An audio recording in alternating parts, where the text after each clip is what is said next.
you very much.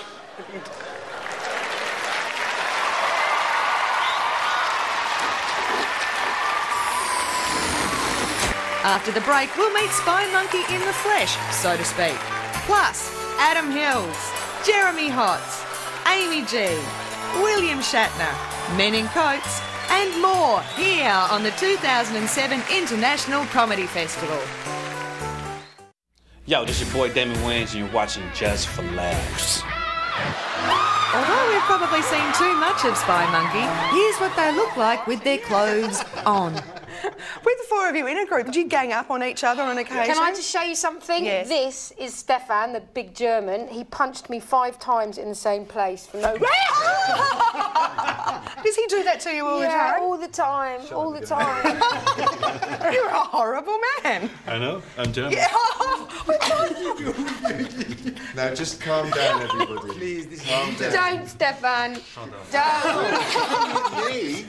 Now, how do you guys come up with the show? We write it with our director, Cal McChrystal. And it's whatever makes Cal laugh, which is usually when people get their bollocks out or something like that. Yes. Well, there is a lot of nudity in Yeah. the show. The first time we ever did it was really bad.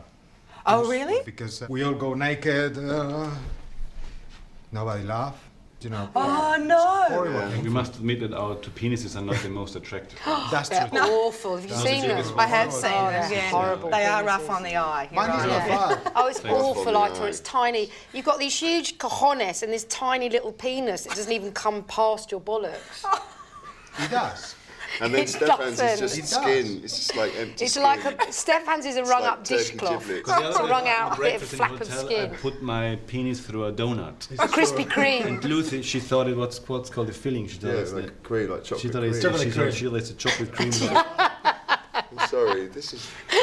this is not what you were after. No, this is, surprisingly enough, this is exactly what I was after. And I was being polite. Come on, let's go.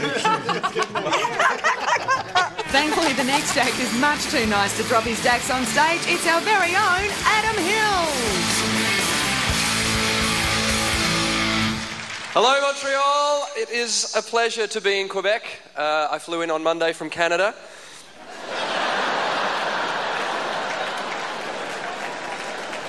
I want to show you a little rule that just made me yell. And it concerns 2 things. Firstly, my driver's license. But secondly, the fact that I have an artificial foot. Now, I'm going to have to show you so that you don't think I'm just making it up. There it is. That's my right foot there. It goes from the knee down. It is artificial. My foot stops at the ankle. I can drive a car, and by moving my knee, I can feel resistance and I can drive. And I can see you're all thinking, that's great, but you're not giving me a lift home.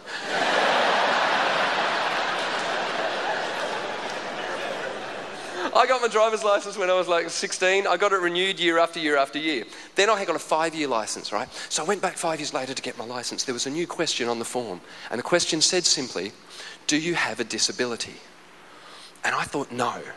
Because I don't like the word disabled, because there's nothing I can't do. Well, you know, I can't wear flip-flops.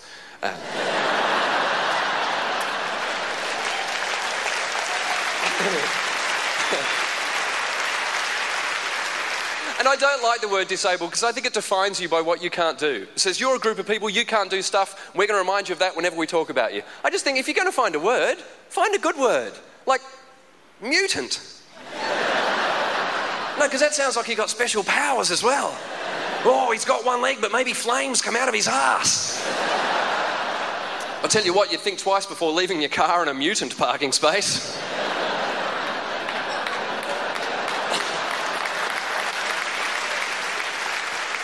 So it says on the question, do you have a disability? And I thought, well, no, but I know what they mean. Yes. And they said, if so, please specify. So I wrote artificial right foot and gave the guy my form. And he went, thanks, mate, I'll process this.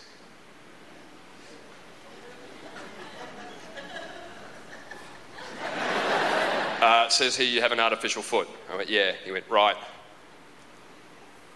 Do you? Yes, I do. Right.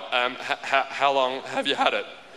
And I said, well, technically, I don't have it.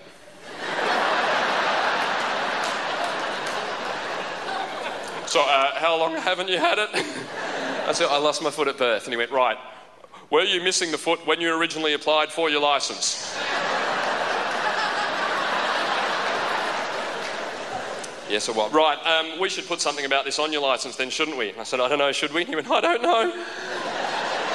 He walked away and he came back and he did give me a driver's licence, which I have to this day, with a condition on the back that I'm going to ask you to read, ma'am, down the front. This is not a joke, I just need to prove that I'm not making this up. What's your name?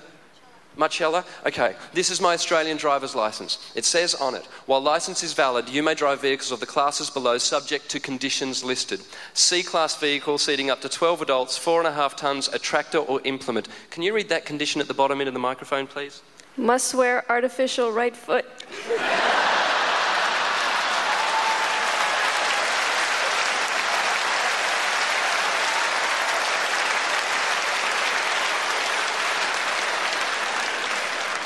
What was the conversation that went on with those guys? There's a guy out here with an artificial foot. Well, make sure he wears it when he's driving.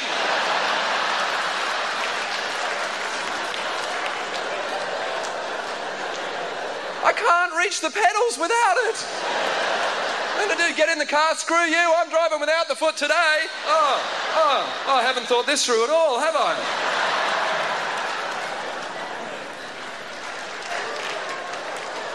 But you know what? Here's my point. Sometimes it takes somebody else to point out the joy in any given situation. In this particular instance, it was an Irish friend of mine called Neil. I was in Dublin last year. I was hanging out with a whole group of Irish people. We were telling stories about ridiculous rules that made no sense. And I showed this licence. I went, look at this. I was yelling, look at this. Must wear artificial right foot. And my Irish friend Neil just looked at it and went, doesn't